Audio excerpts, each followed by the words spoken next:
Hey everyone, and welcome back to another video. And in this video, I'm going to show you how to turn on your Samsung CU7000 TV without your remote.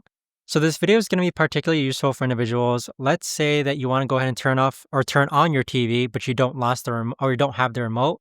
How do you actually go ahead and turn it on? Now this video is going to be short, sweet, and simple, guys. There's not going to be a lot of steps involved.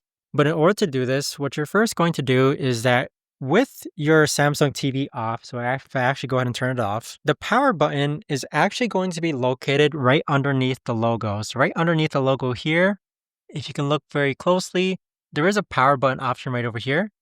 So if you click on that power button option, that is going to turn on your Samsung CU7000 TV without you even needing a remote. But there you have it, guys. That right there is the best and easiest way that I know of to actually go ahead and power on your Samsung CU7000 TV without your remote. If you guys know of a better or easier way to actually do this, let me know in the comments down below. I would love to know. Thanks so much for watching, everyone, and I'll see you guys all in the next video.